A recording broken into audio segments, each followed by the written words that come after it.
Hello, I'm C.H.E.K, and welcome to the Diamond Mind series, Growing Wealth Through Knowledge.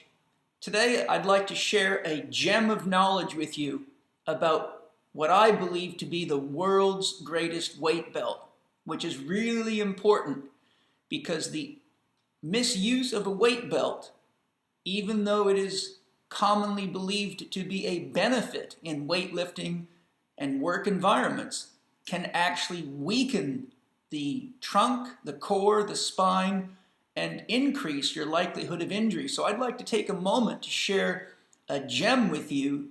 And if you understand the principles I'm going to share here, you can significantly increase your knowledge by improving people's core stability and functionality. So let's take a look at what I have to share for you today with Gem 1, the world's greatest weight belt. Well, as you can see here, in my top right-hand diagram up here, the inner unit is a term used to describe the muscles that stiffen and stabilize the spine so that you can move your body. If you didn't have inner unit muscles to stiffen and stabilize the spine, even raising your arm would cause your trunk to fall over, raising your leg would cause your trunk to fall. So the inner unit is a series of muscles composed of the diaphragm up above, the pelvic floor down below. The transverse abdominis is the chief muscle that wraps around, which you can see here in my dotted line. It wraps around and squeezes the viscera. And then along the spine, you have the deep spinal stabilizer muscles, such as the rotatories, intertransversarii, interspinalis, and multifidus muscles. Now, these muscles all share a common reflex loop, which means if you tighten the pelvic floor, it'll automatically tighten the spinal stabilizers, the transverse abdominis, and the diaphragm. If you tighten the deep spinal stabilizers, it will reflexively turn on all the other muscles of the inner unit. That's what makes the inner unit quite unique, is that there's this neurological relationship between all the muscles that stabilize the joints in the body. And it all begins from the core, because if you don't have core or spinal stability, you don't have an anchor or a foundation to move your arms and legs effectively from. And if your core is unstable and you're participating in weightlifting or sports conditioning or going to work and performing a physical job or even playing with your kids, then all your activities actually start to erode the spine. Now, if you look down here, you can see the transverse abdominis and how it links into the thoracolumbar fascia of the spine. When the belly button is drawn in, which is all the transverse abdominis can do is draw inward, it's in the transverse plane, you see here that it squeezes your internal organs or your viscera, and that causes lateral traction on this connective tissue you see here, which stabilizes the spine in 3 dimensions. Now, a weight belt has no connection to the spine through the thoracolumbar fascia, through the muscles. There is no connection to the spine at all. So when you tighten a weight belt, it does not increase the stability of the spine. It does put pressure on your internal organs, but there's no mechanical connection to the spine. So as I show in my article, Back Strong and Beltless, numerous scientific references have shown that even advanced corsets do not stabilize the spine.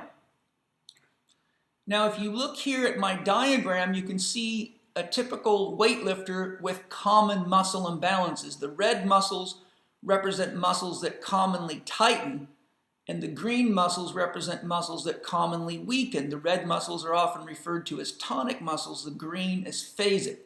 If for any reason someone develops a muscle imbalance, and this one here is called a lower cross syndrome, and it's very common. So you see a cross between the short tight and the long weak muscles. There's your lower cross. This destabilizes the spine. Now, if you look at my diagram of the pirate ship here, the muscles along the spine represent the inner unit muscles.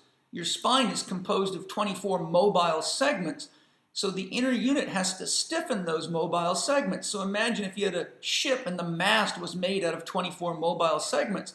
If you tightened up any of the guy wires, such as the rectus abdominis, the erector spinae, or the external oblique muscles, any tension in any one direction would cause the spine or the mast to be pulled in that direction, and that would decrease inner unit stability.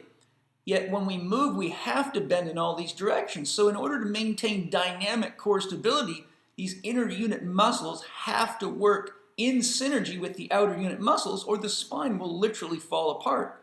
It breaks down. Joints wear out. Discs wear out. Nerves get pinched. Facet joints get irritated, and that produces pain and inflammation, and pain always shuts down core stability.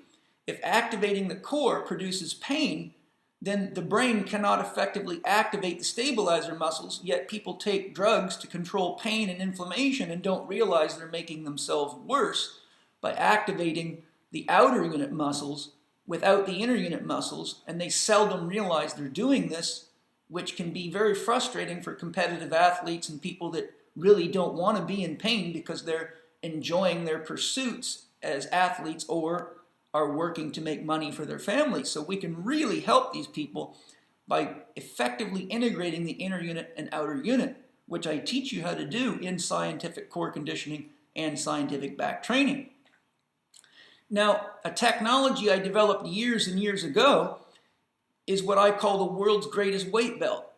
A simple tip that you can use to increase the wealth of your practice by helping people more effectively is, instead of using a weight belt, anytime you suspect someone may have a core control problem, you simply tie a string around their waist at the belly button level.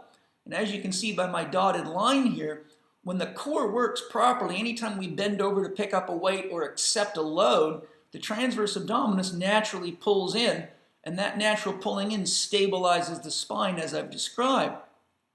By putting a weight belt, or my magic weight belt, the string around someone's waist, if they bend over like you see my model in figure A here, if their belly comes out and tightens the string, it indicates that the transverse abdominis and inner unit muscles are not firing, which leaves you with what I call a naked back. This person's going to hang from the ligaments of the spine, which over time will stretch the ligaments out, creating spinal instability, pain, and dysfunction.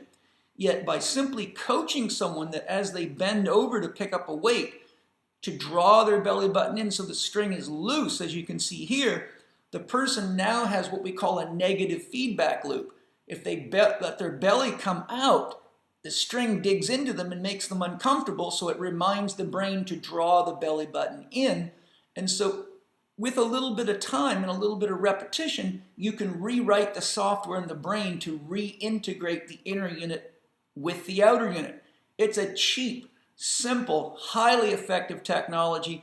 It's helped me make thousands and thousands of dollars by helping other people live their dreams and be pain-free. And I'd love to share with you how to do that. And you can do that in scientific back training and scientific core conditioning. You can learn all sorts of things. So increase your wealth through core conditioning. Scientific core conditioning correspondence course and scientific back training correspondence courses are not only full of many, many gems from the diamond mine, but they also get you ready for C.H.E.K Exercise Coach. You're welcome to go visit CheckConnect.com, and you can order those products there, and you can also see many free articles and lots of useful information, free and otherwise, at CheckConnect.com. Thanks for joining me today. I'm Paul C.H.E.K. Enjoy using the world's greatest weight belt. Bye-bye for now. Have a great time increasing your wealth with the diamond mine gems. Bye-bye.